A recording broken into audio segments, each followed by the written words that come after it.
How's it going, everyone? Chris here, and welcome back to another Super Smash Bros. Ultimate DLC leak discussion video.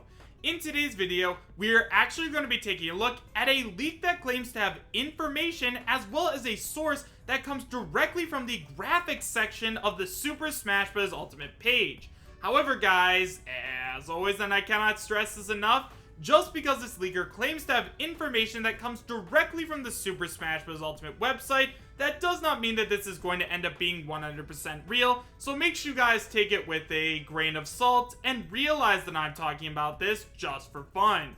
If you guys would like to read while I talk, you can find a link to the original post in the description bar down below, and now with all that out of the way, I have to tell you guys where this leak came from. So guys, this leak was sent in to me by one of my subscribers on my Twitter actually, so if you guys haven't already followed me on Twitter, you can find a link to it as well as links to all of my other social media presences, such as my Twitch, Patreon, and Discord in the description bar down below, as well as the pinned comment. And now guys, with all of that out of the way, let's go ahead and take a look at what this new leak has to say. So guys, what we are going to go ahead and do today is we are going to split this leak up into two separate videos because there is a ton of stuff we have to talk about. So this first video is going to go out at 2 p.m. Eastern Standard Time, and then the second one is going to be out at 5 p.m. Eastern Standard Time, so get excited for that guys because we have a ton to talk about. And now guys, with all of that out of the way, this leak comes from 4chan, and it is titled Smash Bros. Special Edition, and it is posted by Zero Rate. It starts by saying, how do I start? Well, let's say I have a source related to the graphics section of the Smash Ultimate page. They have already shared renders and images to update the page when the next direct occurs. The source told me that the next direct will occur in November. In this direct, 2 characters will be revealed. The source only gave me the list of the characters he received in the form of a code, so he doesn't have legal problems with Nintendo. So as we can see, we have the actual code for what is apparently on the website. So it says assets v2 image fighter thumbnail Ryu Hayabusa.png, as well as the stage edition, which is image5.jp. So that is apparently what's going to be coming along. Apparently we're going to be getting Ryu Hayabusa. The first 2 files are to reference Ryu Hayabusa and his stage. My source sent me 2 other key names for files. Assets v2 image fighter thumbnail Gino.png. This code refers to the famous Gino. It seems he will get his chance to enter. My source did not send me your scenario file, so apparently you won't have one. According to this, I think he's probably a bonus character like Piranha Plant. After that, we get some new information on other fighters. So apparently, the next fighter on the next fighter's pass is going to be someone called Roido.png, and along with that, we also get his stage. Tirizu Obu Shinfonia, I'm sorry if I absolutely butchered that name, will have Roido as his representative in Smash. I think it's probably Lloyd in the West. So now that we've talked about this stuff, guys, let's just go ahead and talk about that, and then we'll talk about the other stuff in later today's video. Now, the first thing that I want to go ahead and say is that I have heard a ton of rumors and leaks that have talked before about digging through the code of the Super Smash Bros. Ultimate website. Now, personally, guys, I am not too familiar with that. I haven't really worked on websites before or anything like that. So if you guys have any way to look through the information that's currently on the website, I would absolutely love it if you guys could find something like this, because if you guys do find something, then that means that this is all but confirmed. However, here's the thing. For some reason, I highly doubt that we are actually going to be able to see all this code on the Super Smash Bros. Ultimate website, because if it was like easily viewable and easily accessible, that means that like anybody could find out who the next Super Smash Bros. Ultimate DLC characters are, and for some reason I think that Nintendo probably wants to avoid that. I doubt that they're gonna post all this information up right away, so like guys, I kinda doubt that you're gonna find anything, but it wouldn't hurt to check at the very least. Now, in terms of this guy's source, he says that he works for the graphics section of Super Smash Bros. Ultimate, at least the website. Now, in terms of this, guys, like, yeah, there are obviously people that have to work on this. They have to make sure the website is running properly, they have to add in all of the new characters and stuff like that, so leaks like this really aren't that far-fetched.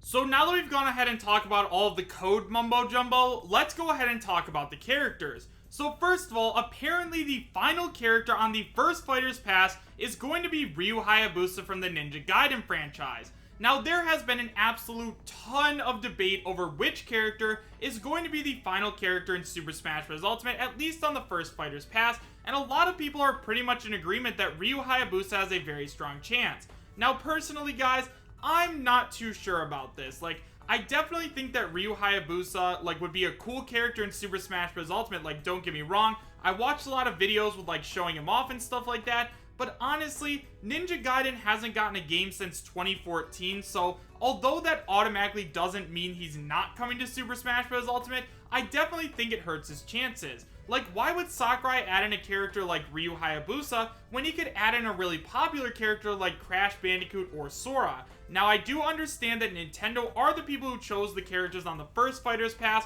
so it is entirely possible that maybe they wanted to bring in Ryu Hayabusa because they have like a new Ninja Gaiden game, or Ninja Gaiden is coming to the Switch or something like that. But for now, guys, I honestly am not too sure where I stand on the Ryu Hayabusa issue, but if he does get in, I'd be pretty happy with it. I mean, Sakurai's going to put a ton of work into each character he develops, so I'm sure he's going to be great. Next up, we have Gino, and Gino is a very interesting character because as of the time of this recording, we have still not seen his Mii costume in Super Smash Bros. Ultimate. Now, this is obviously extremely interesting because in Super Smash Bros. For Wii U and 3DS, Gino got his own Mii costume along with his own Mii costume splash screen, which are typically reserved for just playable fighters, so it was definitely very interesting to see. Now, if we do end up getting Gino, like this guy says, then that means we are not going to be getting a stage or music or anything like that, but we are going to be getting him as a playable character similar to Piranha Plant. As you guys know, Piranha Plant did not bring a stage along with him, and I think that Gino would be a perfect bonus character. Now, maybe the way that they could do this is like, if you have Nintendo Switch Online, you can get Gino for free, and I think that that would definitely push a lot of people over the edge into buying Nintendo Switch Online, just because Gino is a very iconic and popular character. People really want to see him in the game, so honestly, I wouldn't be too surprised if he got in. Now, one of the things I do have to say is there is currently a huge debate over whether we are going to be getting Gino or Sora or maybe even no Square Enix character. However, guys, considering that Square Enix and Nintendo are on better terms than they were before, I wouldn't be shocked at all if they did end up letting Gino join Super Smash Bros. Ultimate, just because at this point, they're not doing anything with Gino. Like, the last time Gino appeared in a game is, I'm pretty sure, in Super Mario RPG. I know he's made a couple of cameo appearances, but yeah, guys, Gino deserves to come to Super Smash Bros. Ultimate, and I think that making him a free bonus character would be absolutely perfect. And finally, guys, the last character that we are going to be talking about in this video is Lloyd Irving. Now, Lloyd Irving is a very interesting character and one that we have been talking about a lot lately, and that's because of how extremely popular he is over in Japan. Now, I do think that if they do add up ending Lloyd Irving in Super Smash Bros. Ultimate, it's going to be similar to the hero in that they're going to try and promote a Tales game over here in the West. Now, for those of you guys who weren't already aware, Dragon Quest as well as Tales of Symphonia and all of the Tales games are extremely popular over in Japan. I mean, the reason we ended up getting the hero in Super Smash Bros. Ultimate was because not only did they want to promote Dragon Quest XI Definitive Edition over here in the West, but they also wanted to add him because so many fans were so vocal about him over in Japan.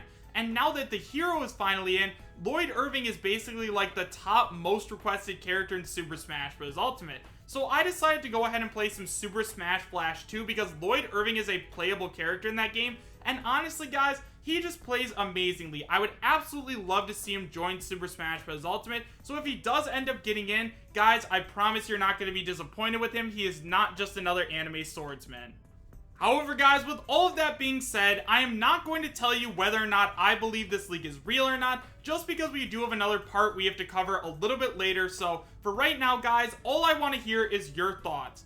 Obviously, leaks like these are extremely interesting because we got sources to the original files and stuff like that. However, we do need to decide if they're real, so I wish they included a picture or something else like that, but obviously we didn't. So for right now, just let me know your thoughts in the comments, and then later today we will make a definitive answer over whether or not we believe this is real. However, guys, thank you so much for watching. Make sure to subscribe, share, and like, and I will see you guys next time. Take care.